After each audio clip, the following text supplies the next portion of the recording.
Well, let's say hello to Stu Bergier. Hello, Stu. How are you? Very well, Glenn. Exciting things happening. Exciting things, right? Yeah. I mean, shutting down the Department of Education. Now, you don't believe that? I mean, I don't. I'm skeptical whether it will actually occur. I am excited about the prospect of a president who actually wants it to happen. I feel like we haven't heard that really since Reagan. So I'm excited about that. But of course, Reagan famously did not actually achieve this goal. Of course. Reagan also said that he was going to make Jerusalem the capital of Israel. Exactly. And he didn't do that. I will also say one of the central parts of education policy for Republicans for as long as I've been aware of politics have been the idea of school choice. And nothing ever happened until the past couple of years. Right? Now we've come further on school choice than at any other point in my lifetime. Yep. I'm really excited about that. I think his appointments around this area will be really interesting. So here's what he has said. First, let's start with his plan to overhaul leftist colleges. Cut 5. Tuition costs at colleges and universities have been exploding, and I mean absolutely exploding. While academics have been obsessed with indoctrinating America's youth, the time has come to reclaim our once great educational institutions from the radical left, and we will do that. Our secret weapon will be the college accreditation system. It's called accreditation for a reason. The accreditors are supposed to ensure that schools are not ripping off students and taxpayers, but they have failed totally. When I return to the White House, I will fire the radical left accreditors that have allowed our colleges to become dominated by Marxist maniacs and lunatics. We will then accept applications for new accreditors who will impose real standards on colleges once again and once and for all. These standards will include defending the American tradition and Western civilization, protecting free speech, eliminating wasteful administrative positions that drive up costs incredibly, removing all Marxist diversity, equity, and inclusion bureaucrats, offering options for accelerated and low-cost degrees, providing meaningful job placement and career services, and implementing college entrance and exit exams to prove that students are actually learning and getting their money's worth. Furthermore, I will direct the Department of Justice to pursue federal civil rights cases against schools that continue to engage in racial discrimination and schools that persist in explicit unlawful discrimination under the guise of equity will not only have their endowments taxed, but through budget reconciliation, I will advance a measure to have them fined up to the entire amount of their endowment. Oh, my. A portion of the seized funds will then be used as restitution for victims of these illegal and unjust policies that hurt our country so badly.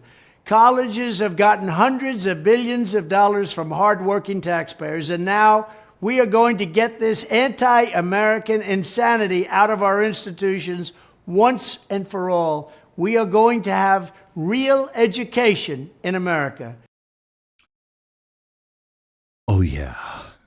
Again, we need some porn music for this stuff. I mean, this is just, say it again, Donald. That is a very, very clear, I think. Yes. The clearest I've heard him, and the most passionate that I have heard him. These are not campaign promises. He doesn't need to make these promises anymore. These are, here's what we're doing right now. Included in that whole rant is this. Cut 4, please.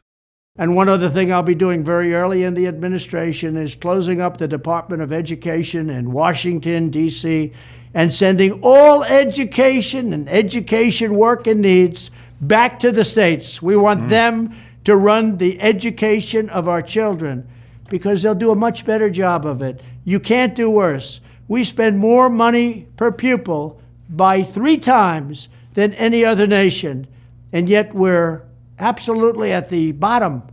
We're one of the worst. So you can't do worse. We're going to end education coming out of Washington, D.C. We're going to close it up, all those buildings all over the place. And you have people that in many cases hate our children. We're going to send it all back to the states. Again. Oh, yeah. Love that. I think that is really exciting. Now, do you think he won't do it, or do you think he won't be able to do it?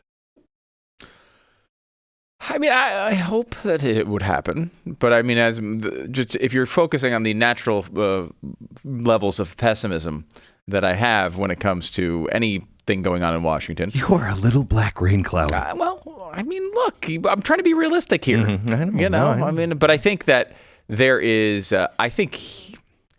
It's interesting because Trump, when he puts his mind to it, he can accomplish anything. And but there are certain things that he says that are things I think he likes and wants, but aren't central focuses of his life. For example, we know the border is right. He's got like that. There's no question he's going to do stuff on the border. But another example I would use would be term limits. He talked often in speeches about term limits in 2016 and 2017. I think wait. Hang on just a second. Okay. I think to compare Donald Trump's 2016 version, you're looking at a new 2.9 version of Donald Trump, almost a 3.0. He's not the same guy. It's true. I'm not. It's not even a criticism of him, though. I know it's just like when you can only focus on so many things. You can only get so many things done. Typically, maybe he's going to come up with a whole new way to do it. Maybe he's putting all these people in, that are going to be able to kind of shepherd these things, so he doesn't have to focus on them all the time. Now that is your bully pulpit. You really can only push for one or two things at a time. I don't know. I find these videos that he's putting out to be almost like a fireside chat. And he's putting them out for a reason. Have you ever seen a president do this as president-elect? No, I like it. I love this. I like it. I love this. And he's putting these out one after another because he is preparing the Washington swamp and America. These are massive changes coming our way, and we're going to need your support. And he has told me I've got to do all of this in 100 days, Glenn. I've got 100 days to do it. He's right on that. Yeah. And that's the way he should be thinking. Yeah. But it's a lot to do. It is. But do you remember that first bill that Barack Obama put in that we looked at? It was one of the first health care bills, it was TARP, and then there was something else. And remember, it was the stimulus plan, wasn't it? Stimulus plan. That's $780 billion. Yeah, and it was like 2,000 pages, and we went through it. Paper. I printed it and said, somebody, I didn't know how long it was. Would you print this up? Let me read this. And it was sitting on our kitchen table in our studios in New York City, remember? And I looked at that and I went, this is not about stimulus. This is about fundamental transformation, okay? And they just loaded that bill with everything. The reason why I bring that up is because that showed to me that they did something we never did. And that is plot the entire course. They knew exactly what they wanted to do, okay? And they never told us. Donald Trump is the first one that I'm seeing doing this. He didn't even do this in 2016. He made promises in 2016, and he believes in keeping promises, but he didn't get everything done. He has the Congress and the Senate right now. He can make the right appointments right now. If he fails to make the right appointments, that's going to be a problem. Because if he has any internal fighting, they are going to unleash on him. Yeah, I think that's true. And if he has anybody on his own side fighting against him, which he did have last time. Definitely did, yes. Yeah. There's a mandate here. And the Republicans should be reminded of that.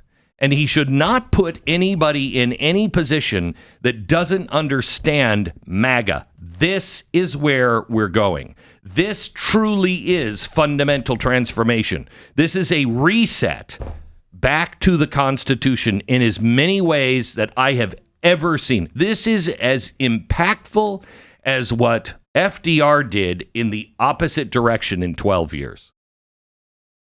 It's interesting because I'm playing devil's advocate here because I have the same level of hope. Here for what might happen. But I want you to know, though, I don't hope. I believe I know. In talking to him, he's not the same guy. I'm not, and that's not what I'm saying. I'm not saying I know, he's the same guy. I'm just saying it's hard. I know this is a difficult thing to do. Getting rid of the Department of Education. Like, Ronald Reagan really believed that. No, I know that. He really did. That was not a fake thing. He talked about it for decades leading up to his presidency. It wasn't even one term off and he's planning like maybe Donald Trump has done here.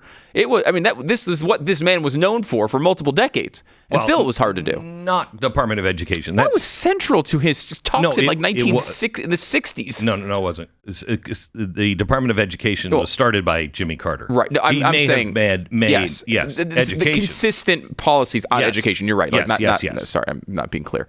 But regardless of that, I have hope and optimism for what he can do. But like when you're talking about this is somebody who's going to do whatever MAGA thing his appointments so far have been pretty normal. It makes me nervous. Pretty like Marco Rubio as Secretary of State is like.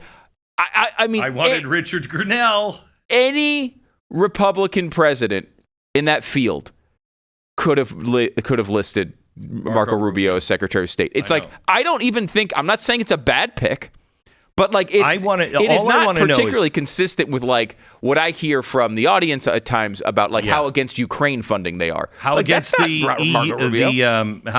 against Ukraine and the WEF and the United Nations. Yeah, I want somebody in the UN that wants to shut it down. And Elise Stefanik is a normie Republican pick. Yes, and I don't think that's bad.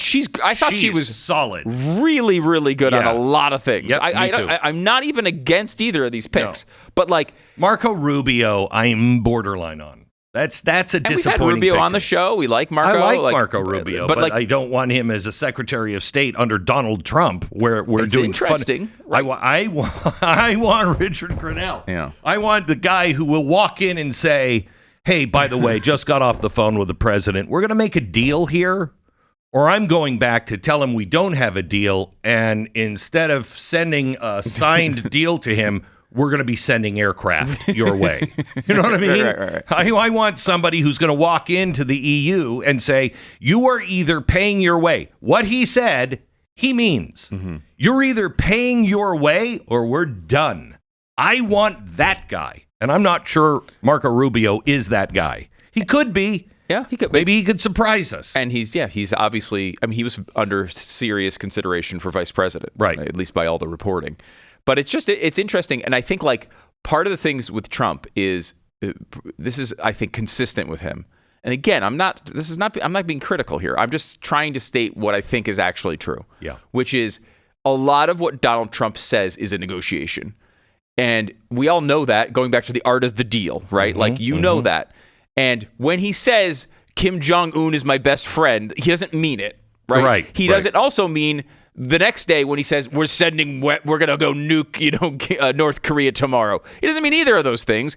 They're both okay. I want to go different through pieces. I think this is fascinating. Mm-hmm. I want to go through the things that he has said, and I want you to point out what you think is a negotiation. I don't always know, but I know, I can guesstimate. You can guess. We know that those two positions can't be true, though. Like, and this is a 2016 first term reference here, but like saying you're going to. We're going to, blast North Korea like, you've never seen. Yeah. And also, like, we're great friends. I love the guy. Right. Like, those aren't. I know that. Those are two, obviously. But I think there's a difference the way he deals with dictators. Mm-hmm. I think that's true. He knows because he's a private businessman who has bullied his way in very good negotiating ways. Uh-huh. He's used that as a businessman. He knows who these people are. Mm-hmm. Okay. And so he knows these are the things I would hate in business. And I've done them to people who think they're all that. And I always win. I think that's different than what he's doing on, for instance, the Department of Ed.